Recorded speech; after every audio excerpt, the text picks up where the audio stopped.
Mayor গুম, জুনেদ গুম, answer গুম, আপনারাও কষ্ট করেছেন, এটা সত্য।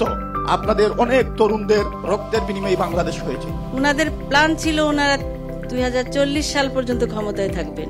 সরকারের জন্য যারা থ্রেট তাদেরকে তারা গুম করেছিল।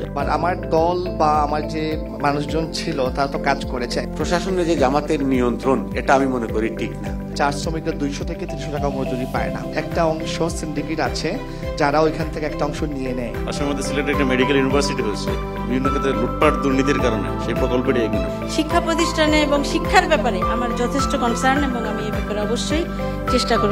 ওনারা যদি নির্বাচিত হন তাহলে এই সমাজকে, রাষ্ট্রকে দুর্নীতিমুক্ত করার জন্য ওনারা কি পদক্ষেপ নেবেন?